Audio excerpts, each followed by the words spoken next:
Hey, how's it going, everybody? It's RC Maxfield here for the Back to 12 podcast channel. And hey, if you're listening to the Back to 12 podcast here on YouTube, we've got some good news for you. Go to the description of this video and hit that Spotify link. The Back to 12 podcast is back on Spotify. Lyle and I will also have a video version over on there, as well as just strictly an audio version. So be sure to go follow us over there and hit that 5-star review for us. We'd really greatly appreciate it. Now, on today's video here on YouTube, we are going to talk really about a lot of things going on in Texas Tech athletics. We're going to recap some things that happened with Texas Tech men's golf and volleyball as well for Texas Tech. There's also 2 award winners for Texas Tech football. And then we're going to preview the weekend as Texas Tech soccer heads up to Stillwater to face off against the Cowgirls of Oklahoma State. But let's jump right into this on the football side of it, where Reggie Pearson was named co-defensive player of the week in the Big 12 after having an interception and recovering that overtime fumble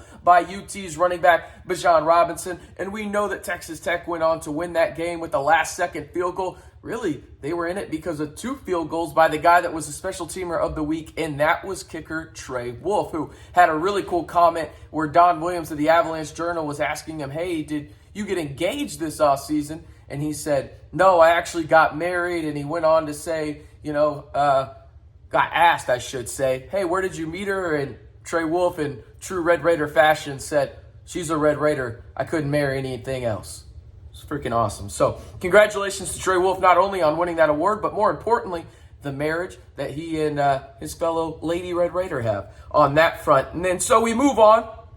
We've got men's golf, and they had arguably the most dominant performance that they've had in a long time. We'll start off by this. They were powered by 3 top 10 finishers at the Inverness Intercollegiate, and that was up in Toledo, hosted by the University of Toledo. And you had a couple guys that really stood out, and I want to make sure that I get their numbers right here, because it was Qualum Scott who led the way, finished 2nd overall in the tournament at -5. We know senior Ludvig Aberg at this point, the number 1 college golfer in the world right now. He finished in the top 5 as well. And then you also had a Memphis transfer in Tyron Sanders, who closed with the final round of 70 and ended up finishing tied for 7th. So Texas Tech ran away with it in this one. I mean, it was unbelievable. Texas Tech finished at +1 as a team. The next closest team was Georgia Tech at +7.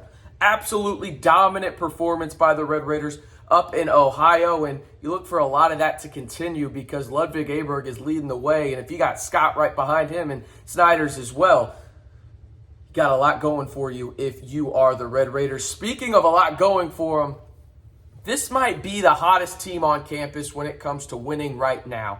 And no, I'm not exaggerating. They are 13-2 on the year.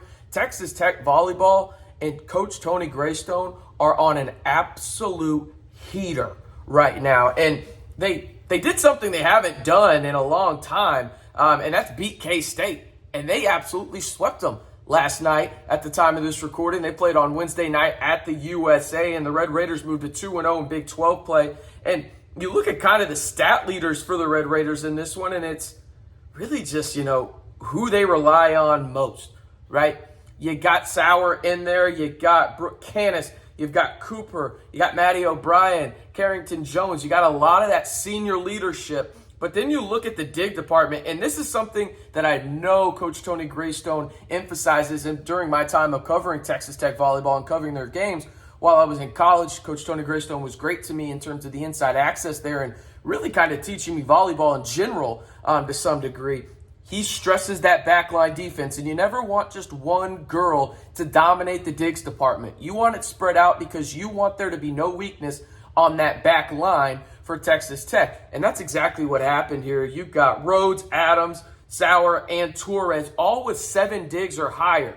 And then I know this as well. When it comes down to it, he's not going to like how many blocks Texas Tech got in this one. They only had 2. But when you sweep your opponent 3-0 in a team that you've really struggled against in the K-State Wildcats, you're going to take that. Now, they have a big one, and if you're in the 806, you need to be at the USA on Sunday afternoon. The number 1 Texas Longhorns head into the 806, and it is a big-time matchup. As number 1 Texas and Texas Tech face off in volleyball, they are currently 1-2 in the Big 12 right now. Those ladies need your help. They need to make the USA loud. It'll be on ESPN2 for some of y'all that won't be able to watch it, and I want to emphasize that. It'll be on ESPN as well, the main channel, not ESPN2, ESPN on Sunday afternoon. So be sure to go support those ladies, and if you can't, be watching on TV. And now, speaking of going to support these ladies, hey, Texas Tech soccer, they're slowly getting back in the swing of things here in terms of what a Coach Stone team looks like. And they have 4 ties on the year. They have 3 losses, and they have 4 wins as well. So they sit at 4-3-4, but they head up to face off against Oklahoma State tonight at the time of this recording, Thursday, September 29th. And you kind of look at what Texas Tech has done, and they're just trying to bounce back on the road at this point, right? They've struggled a little bit away from John Walker Soccer Complex. I expect that to change a little bit. You can really go after Oklahoma State with the aggression. It always seems to be a good match for Texas Tech in terms of what Coach Stone likes to do, and that's really be assertive with those front few girls and really just have that anchor back line. And they're slowly starting to develop that. They've got some new girls in there. And when you lose Kirsten Davis, it's hard to replace that on the front line in terms of the aggressiveness that Texas Tech has when it comes to Texas Tech soccer. But, hey, you're looking at Oklahoma State. They are really good.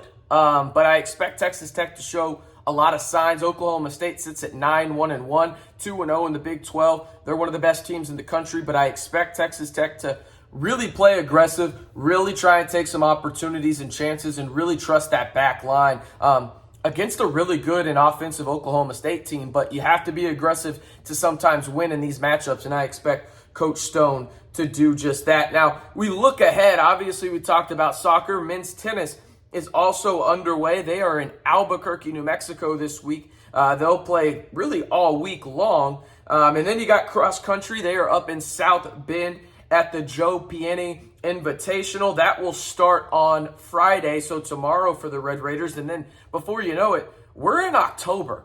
That just doesn't seem real to me. But you look at the schedule, again, the men's tennis team is in Albuquerque. Women's tennis is out in Cary, North Carolina. We know that football on Saturday will kick off at 11 a.m. in Manhattan, Kansas. And by the way, an interesting article in the Kansas City Star-Telegram where Kansas State wanted to play at 11 a.m. They wanted that to give rest to their players on Saturday night, and also it's just harder for an opposing team. So, hey, when you can pick the time, do what you need to do. So I thought that was super, super interesting. Also, men's tennis, part of the team will be at the Men's Tennis ITA All-American Championships, which is taking place in Tulsa. And then on Sunday, to round it out, I've already mentioned it on the volleyball side, number 1 Texas comes into the 806, and those ladies need all your support. Again, this is one of the best teams on campus that needs your help, and Coach Tony Greystone has built that program from the ground up, and they are trying to make their 2nd consecutive